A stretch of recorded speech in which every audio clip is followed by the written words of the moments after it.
You're listening to Civic from the San Francisco Public Press. In this edition, we look at reparations in San Francisco, what they are, who could qualify, and why Black San Franciscans are searching for restitution. For 20 or 30 years, the Fillmore almost looked like a ghost town. It looked like a war zone because there were a number of empty lots that remained that way. People wanted to fight for their property, but they soon learned you can't fight City Hall. You can't fight the government, not like that. As I've said in many moments of our deliberations, centuries of harm should be met with centuries of repair.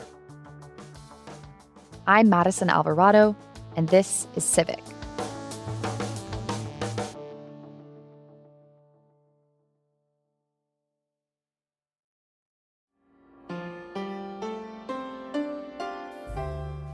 As a data reporter, I always make it my business to learn about the neighborhoods I move into. Not just what public transit or grocery stores are nearby, but their history, past and current demographics, and the communities that have been there far longer than I have. So when I moved into my new place near the Panhandle, one of the first things I learned about was the deep history of racial discrimination that shaped the area I live in. And as a white woman living in this neighborhood, I now have to sit with the uncomfortable reality that I am a gentrifier.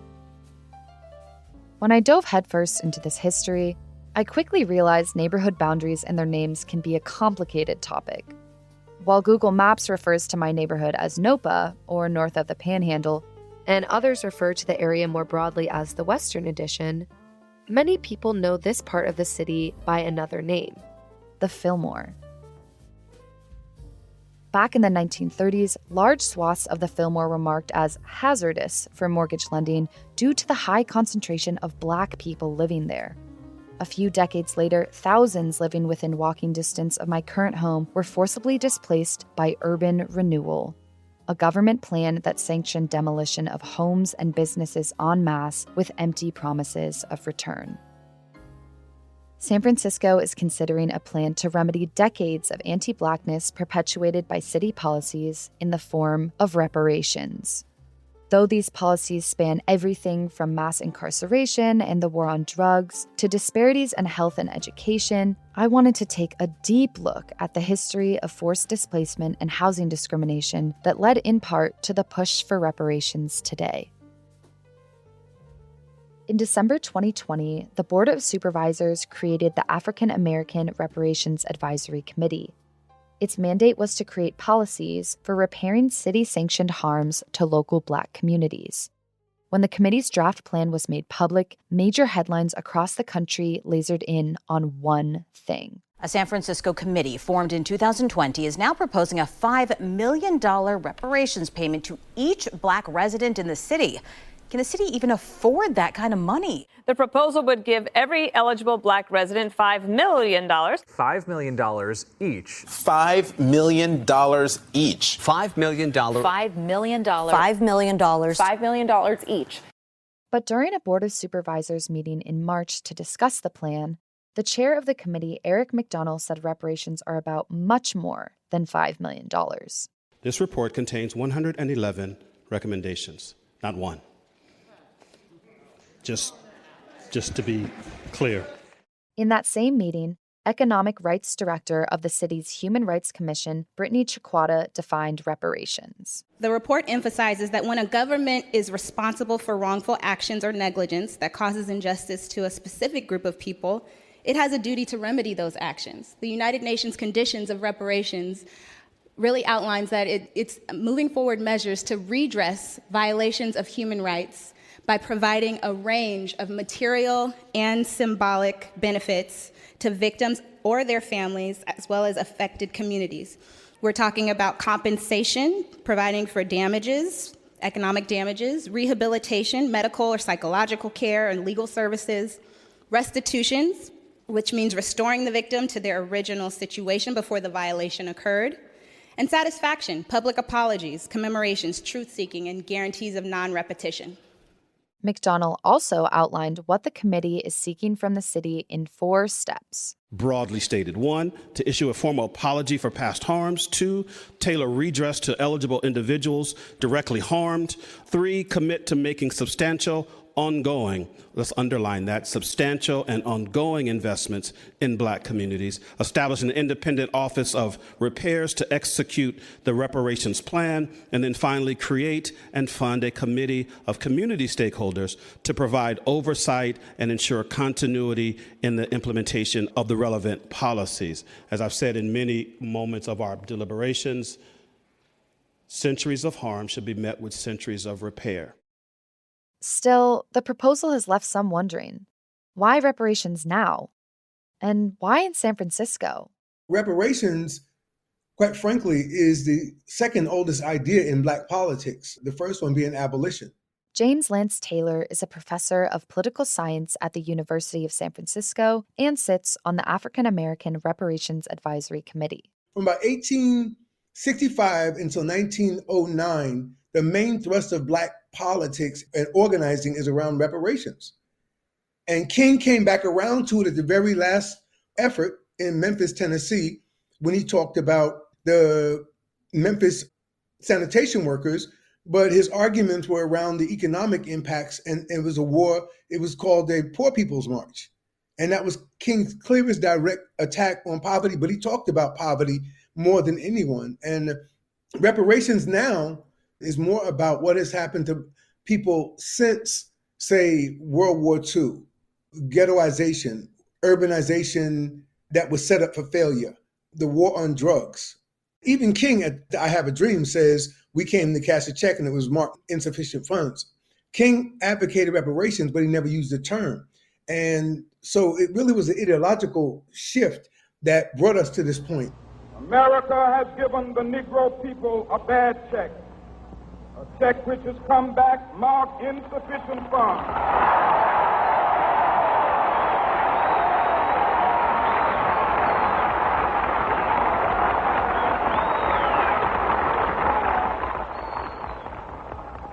But we refuse to believe that the Bank of Justice is bankrupt.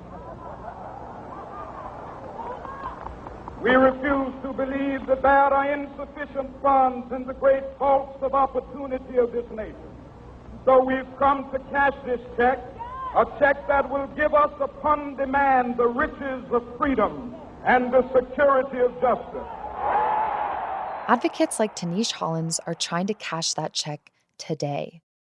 Hollins is the vice chair of the Reparations Advisory Committee. When we talked about why reparations in California, she discussed the law that compelled people in free states to capture those who had fled and send them back to enslavement out of state.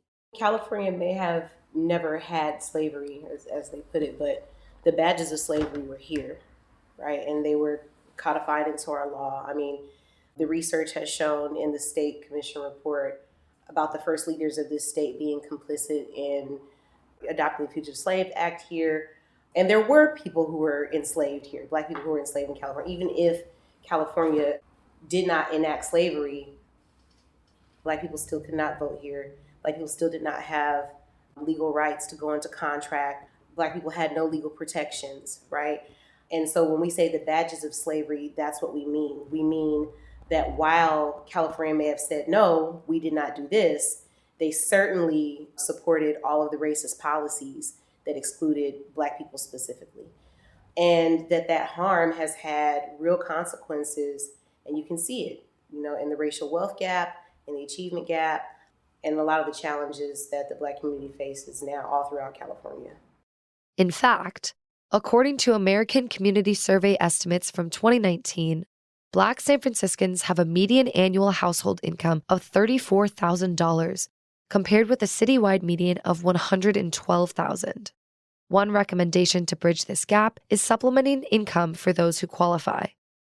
Taylor also mentioned a 2004 report from United for a Fair Economy. This group measures progress on Martin Luther King Jr.'s dream, based on housing ownership, unemployment rates, incarceration rates, and more. And they reported that it would take Black America 1,666 years to catch up to white America, and that wealth from home ownership specifically, not general wealth from assets and retirement, but wealth from home ownership. A millennia and a half. Why would Black America want to be in a country where they're 1,000 years behind everybody else economically? And that's why reparations is urgent. But to repair harms, you first need to acknowledge them. And that means having hard conversations, not just about slavery, but everything that came after it. Where people often think about slavery as the qualifying act that brings on the need of reparations. Rachel Brzezinski is a professor of urban studies at the University of San Francisco who focuses on the intersection of city geography and race. We know we have this very long history of deep housing discrimination and instability, which is exacerbated by gentrification and its displacements, which again is the result of city policies. So gentrification doesn't just happen. Displacement doesn't just happen. It happens because policies are in place that either promote it or allow it, depending on the policy in the certain moment. But you can look at the last 30 years of change in the city, and you can identify many city policies that produce the conditions for dramatic displacement, far beyond urban renewal, far beyond conversations around slavery. And the most impacted people have been communities of color, and Black communities in particular have borne the brunt of it. District 10 Supervisor Shimon Walton, who introduced legislation to create the Reparations Advisory Committee, outlined some of the many harms committed against Black people in San Francisco. I am fighting to achieve reparations for Black people in San Francisco, folks who were suffering from redlining, folks who had to deal with the dissent decree and weren't allowed to receive an education here in San Francisco, but most certainly paid taxes for other people to receive, folks who got pushed out during redevelopment and got their homes eminent domain, their businesses eminent domain, folks who have been over-criminalized from marijuana convictions and other things that are now legal and people are profiting from that unfortunately don't look like me. So those things are real. San Francisco has most certainly oppressed Black people with policies that were indoctrinated into the law.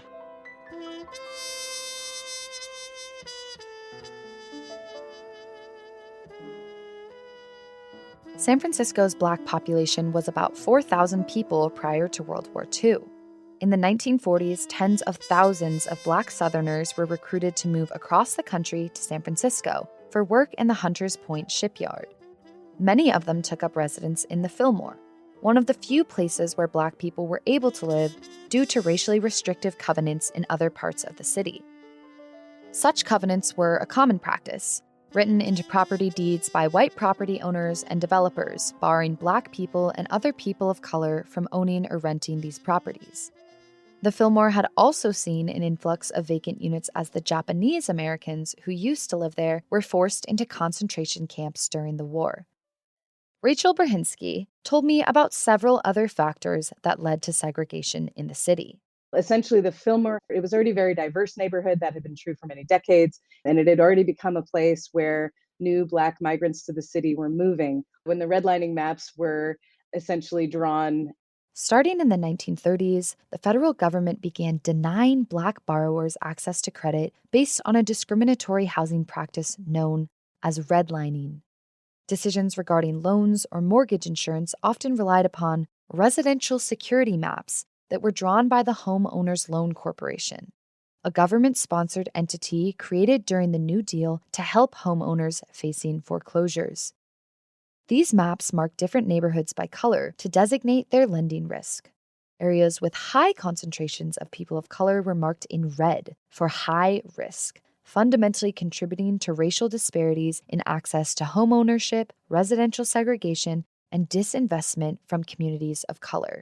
Each redlining map has this kind of story behind each sector of the city that has an analysis of why that part of the city gets coded red, green, blue, or yellow. And in the case of the Fillmore, it was coded red because of the multiraciality of the neighborhood, because there were Black people moving in. That was part of the reason. In the Bayview was redlined because it was industrial, basically industrial land use. It was not yet a Black neighborhood. However, that dynamic of redlining in Bayview actually produced the conditions under which it became a Black neighborhood in San Francisco. So these are two very different paths and different ways that redlining worked, but ultimately it played a role in underdeveloping and producing underinvestment in both of those communities.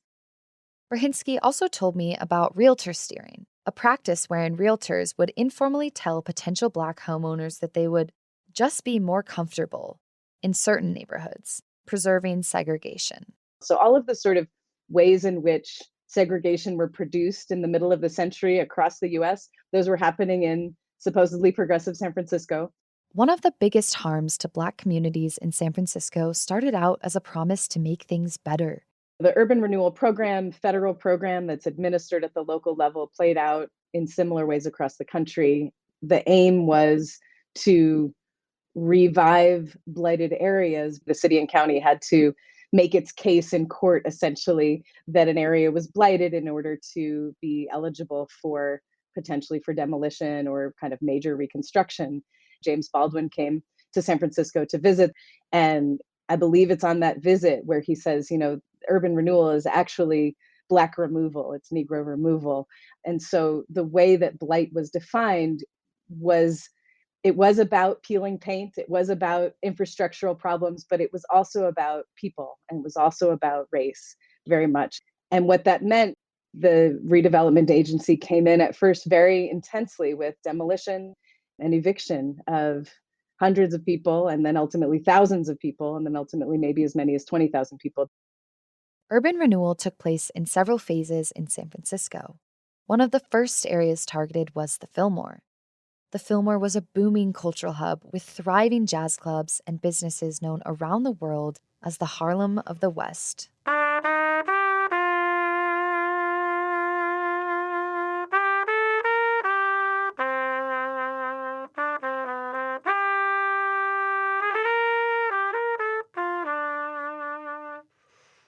The music you're hearing is David Hardiman, a musician, jazz historian, and co-founder of the Fillmore Jazz Ambassadors.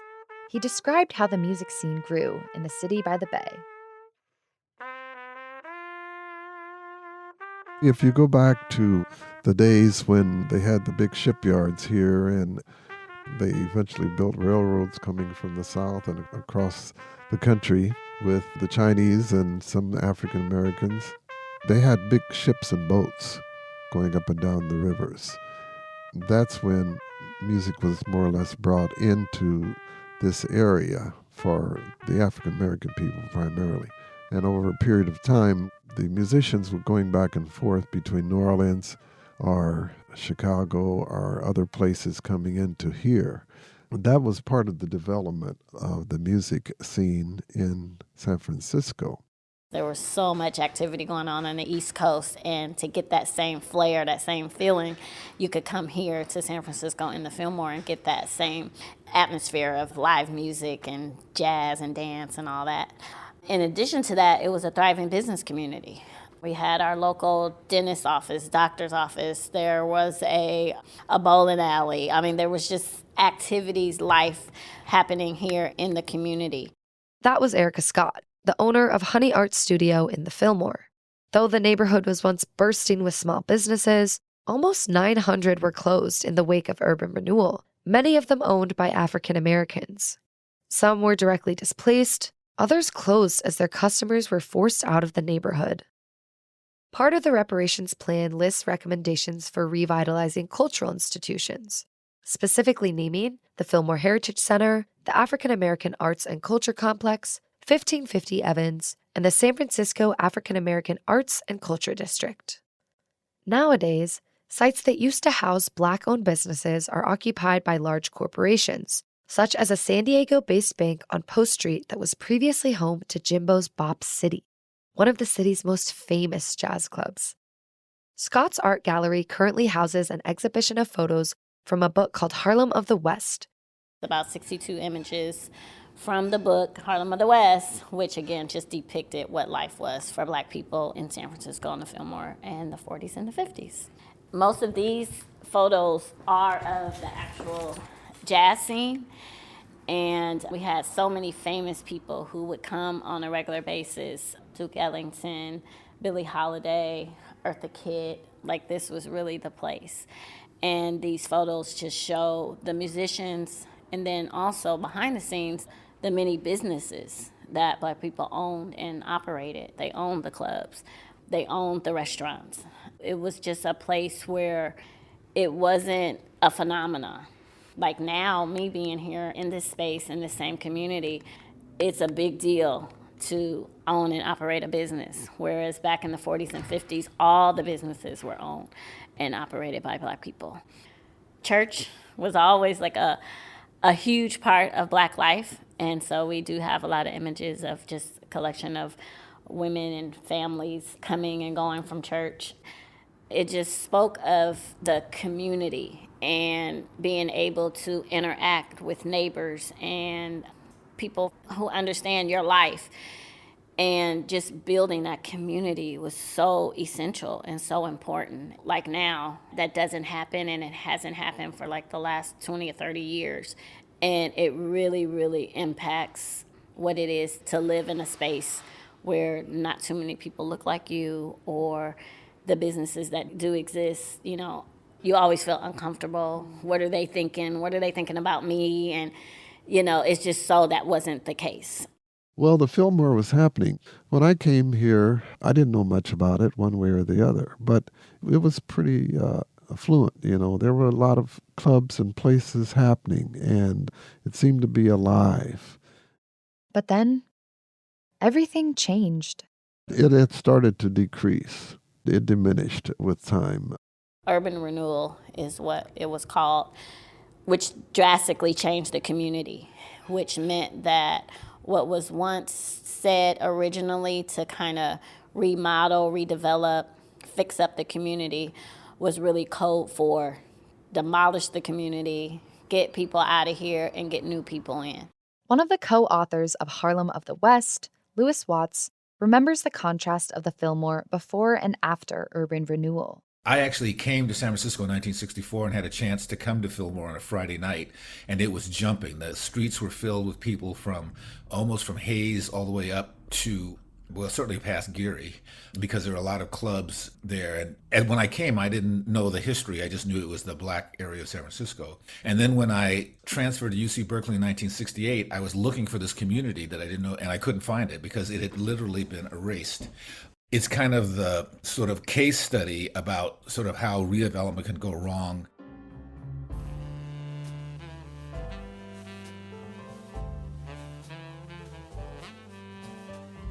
The story of Lily Robinson Tresvant is a harrowing portrayal of the destruction and loss brought by this program. Lily's family came to San Francisco among other Southern newcomers migrating in the wake of World War II. They moved to the city with the hope of achieving the American dream. And they did, briefly. I came to California in 1947. We lived in housing, military housing. My brother was in the military in World War II at first when we first came here. And shortly after my brother did arrive after being discharged from the military, my father and my brother decided to look for a home for us. And after searching, they found a beautiful house on O'Farrell Street, right next door to Benjamin Franklin Junior High School. It was a beautiful two-story Victorian house. It was perfect for our family, and that's where it all began. My father was a construction laborer, and my uncle was a master carpenter that came from Galveston here to work on special projects. And when they got the house, it was beautiful, but a lot of stuff was different. It needed work. And we didn't move into it until the house was totally remodeled, painted, and carpeting and whatever else had to be put in and stuff. And it was really a nice home. It was what my parents had dreamed of, and a lot of parents dreamed of that came from all over the United States. This is what they finally had living their dream. And just like they got it, they lost it. All in all, as many as 20,000 people were displaced by this government program that targeted Black neighborhoods. Buildings were demolished to make room for new developments, which included widening Geary Boulevard into 6 lanes. San Francisco seized land for redevelopment under eminent domain, and as Louis Watts describes it, families fled to wherever they could to find housing. A lot of those people were dispersed to the Haight, Hunters Point, places like Daly City, and certainly Oakland and Richmond and other places, and did not come back. And even now, the African-American population of San Francisco is continuing to fall as people are being displaced. Today, San Francisco's Black population is an estimated 5.7%, compared with 13.4% at its peak in 1970. People wanted to fight for their property, but they soon learned you can't fight City Hall. You can't fight the government. Not like that. The compensation they received for properties was minimal. For homeowners, often the initial cost of buying the home and nothing more. What they gave us was just nothing.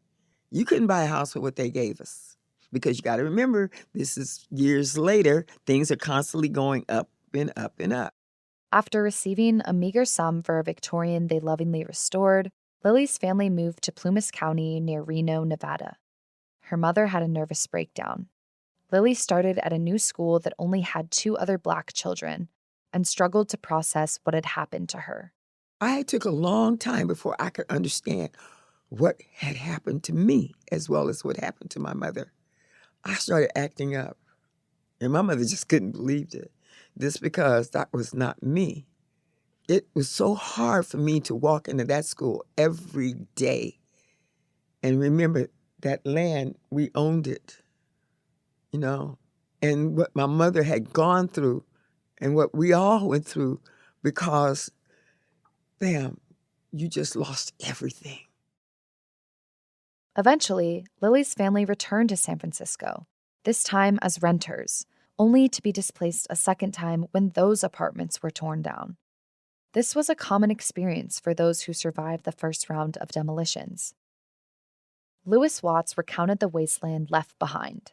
We have pictures of all these rows of Victorians being just demolished. And one of the things that came out of that was architectural preservation, because there was sort of no overview or no kind of discussion about the significance of the building. So in about the middle of it, community activists and other people stopped the process, or also made it so what some of the buildings were moved rather than destroyed. But the process sort of stopped in the middle, and for 20 or 30 years, the Fillmore almost looked like a ghost town. It looked like a war zone because there were a number of empty lots that remained that way.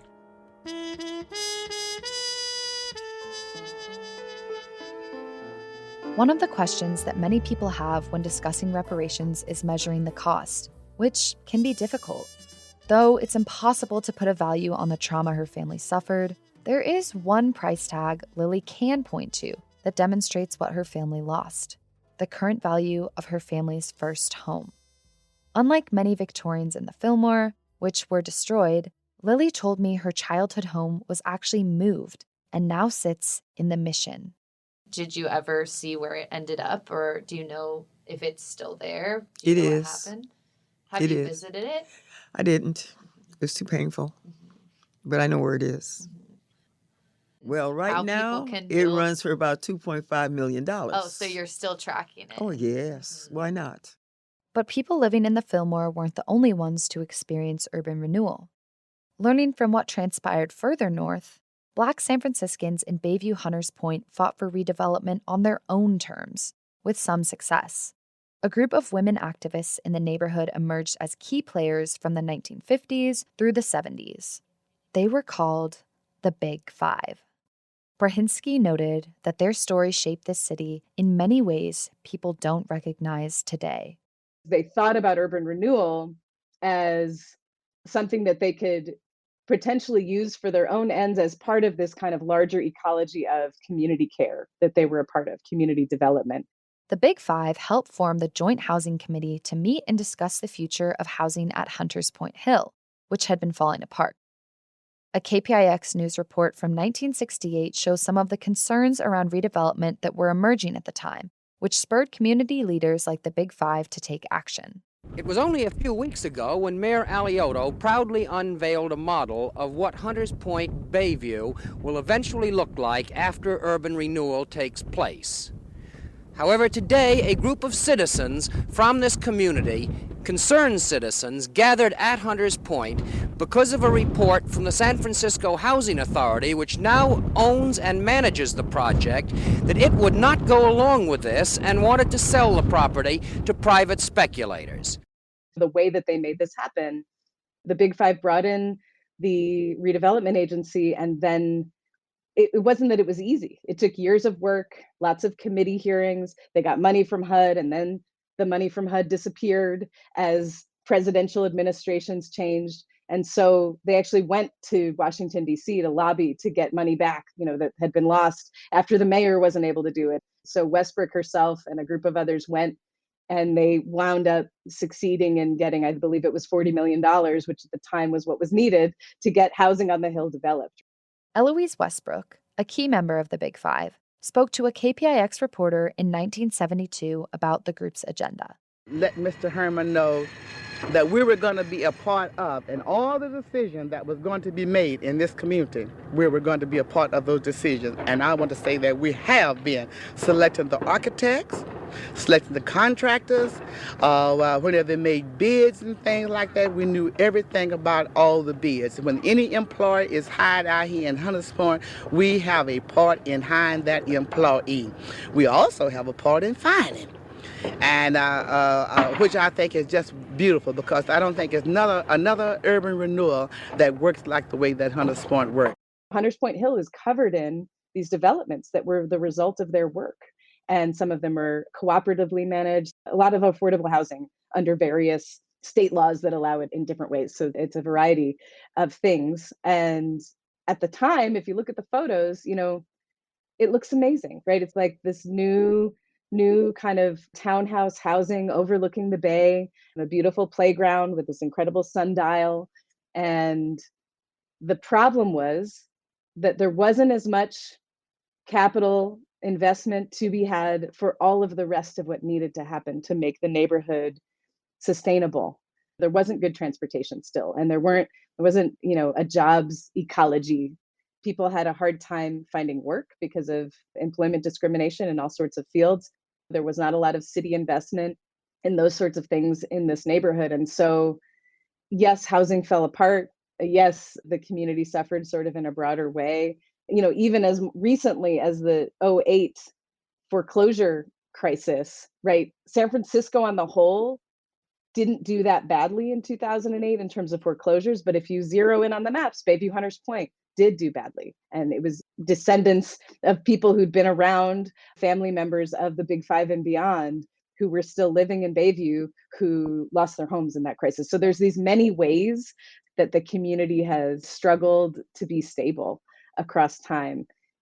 So it is a contrast. There's this great victory in the 70s to build this housing on the Hill, and then the kind of socioeconomic effects of the 1980s and 90s reshape the community or just continue to undermine the successes that took place at that time.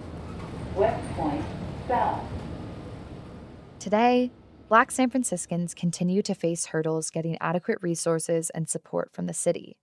But walking through her art studio and looking at the past gives Erica Scott hope. Over these last 20 and 30 years, it's been so difficult in San Francisco, just living as a Black person or trying to create community.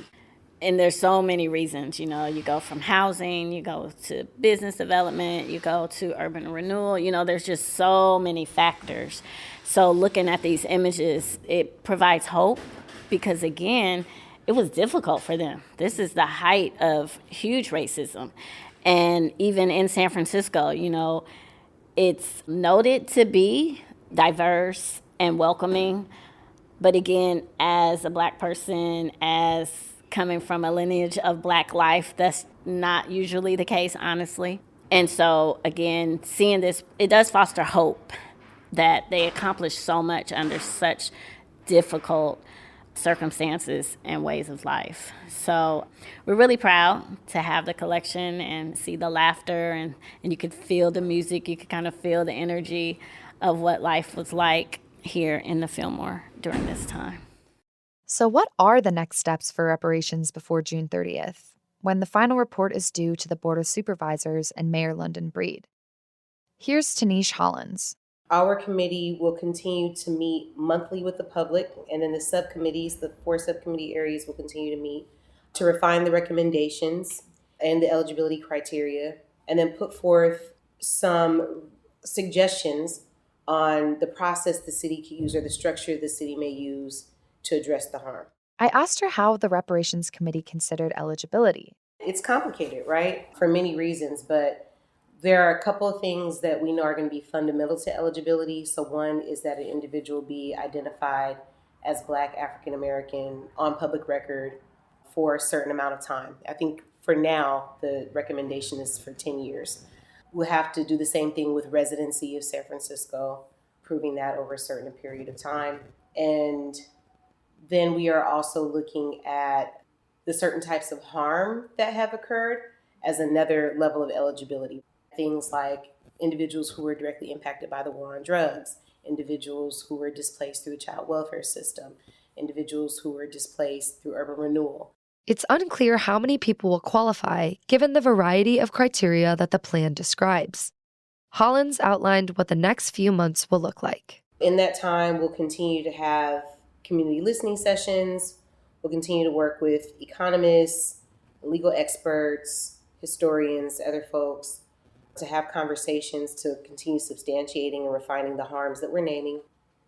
July through December, the committee will continue to meet and continue to explore the conversation about how the city can implement the recommendations that have been put forth. In June, Mayor Breed will propose a budget for next year. One piece of legislation from Supervisor Shaman Walton requests $50 million to establish an Office of Reparations to find people eligible for reparations and implement approved policies.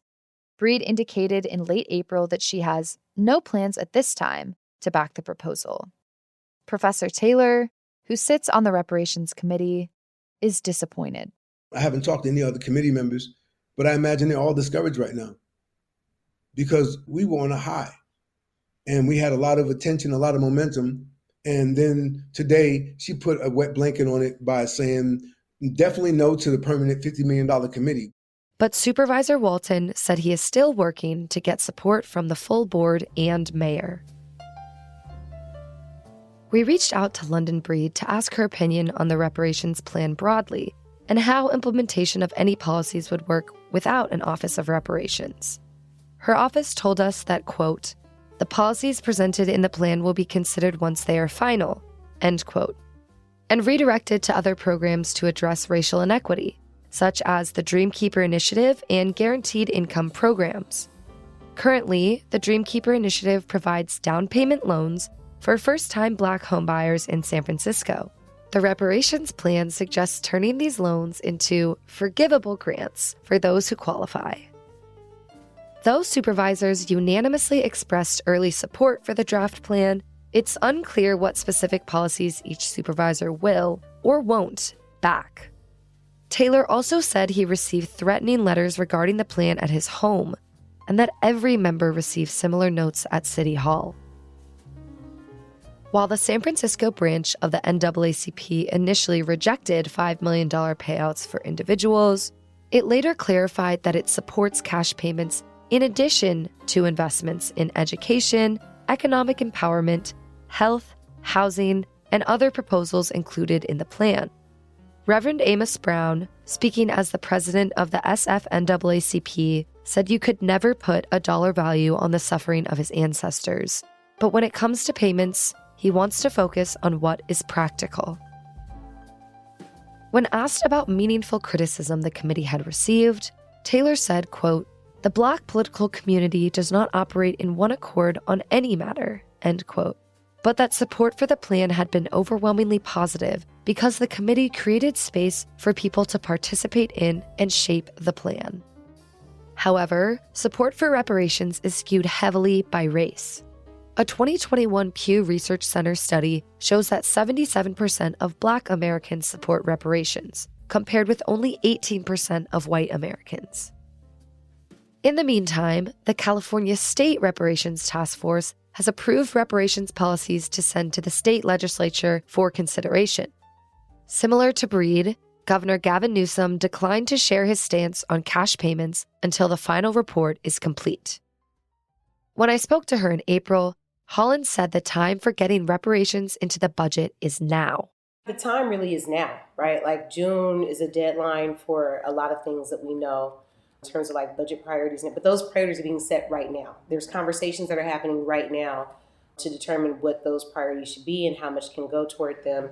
And we're aware of that, which is why we've been actively having conversations as a committee, looking at the recommendations that are what's been called low-hanging fruit, right? That the city could potentially move forward on in this budget cycle. It was encouraging to hear a commitment from at least the budget chair that they want to see things happen this year, that we'll need to figure it out this year. So these conversations are happening in real time. Many members of the committee and the board have not yet named specific policies they'd like to see passed, and are instead lifting up the whole plan. In our conversation, Hollins did discuss some changes she believes can be made quickly in the current moment. The majority of our city departments, especially those that serve the public, have an equity plan. And in that equity plan, it speaks specifically to the disparities of the Black community in San Francisco.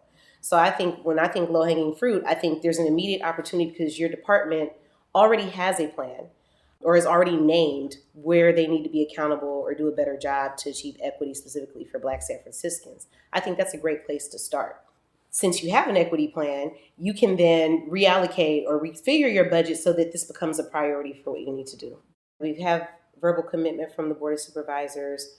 We've had a conversation with the mayor.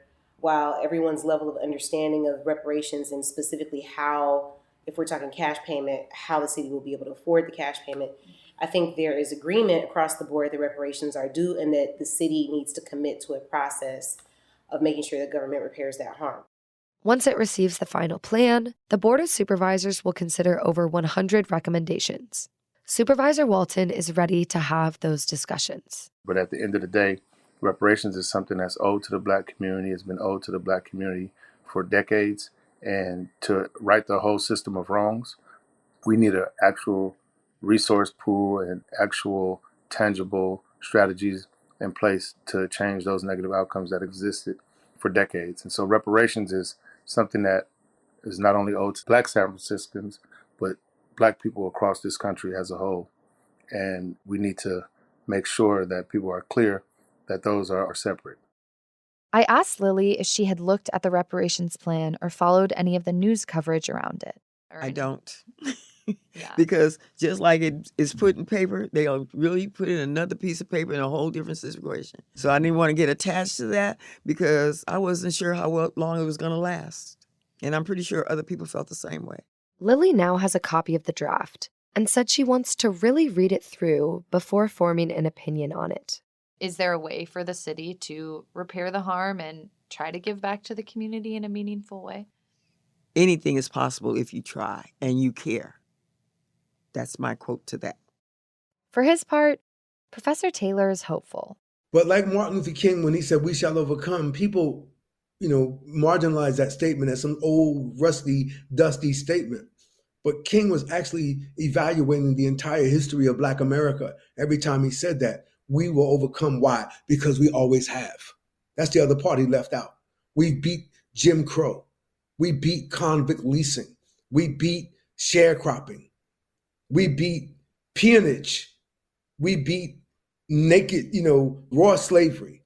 We beat, being transported from the West Indies to Alabama and Virginia and places like that. Martin Luther King, when he said, "We shall overcome," that was a loaded statement. He was saying, the whole history of my people are with me. That's why I know we're overcoming. And that's my confidence, that the majority has always said no to Black folk when it came to abolition or killing Jim Crow or the war on drugs. And look at all of it is in the past. But I think what we're trying in San Francisco is not just about whether we're successful in getting reparations. We've mobilized hundreds of people in the city. We've mobilized cities around America. We're inspiring people all over the planet. You think we're going to fail if we don't get the money? We're already successful. It's already happening. And kids who are now 17, 22, they're hearing their parents talk about reparations in 2023. What do you think they're going to be doing in 2043, in 2053? We're planting the seed for the next generation. So even if we don't win this battle, we'll ultimately, if America can ever be right, we'll win the war. Reparations would be a hallelujah moment in America for not just Black folk, but for everybody. For more information about the reparations plan, including a link to the full text of the draft, check out the companion piece to this episode at sfpublicpress.org. I'm Madison Alvarado, and you've been listening to Civic. Civic comes to you from KSFP LP 102.5 FM in San Francisco. Our theme music is by John Dillon. Special thanks to David Hardiman for providing additional music for this episode. Our team includes producer Liana Wilcox, contributor Sylvie Sturm, and contributor Mel Baker, who is also the program director at KSFP. Cynthia Chavez is our vocal coach. Carolyn Copeland consulted on this episode. KSFP is a project of the San Francisco Public Press, a nonprofit investigative newsroom. Find our reporting at sfpublicpress.org. Civic airs Tuesdays and Thursdays at 8 a.m. and 6 p.m. on KSFP. New episodes on Thursdays. Sign up for our newsletter by going to sfpublicpress.org/newsletter. Thanks for listening.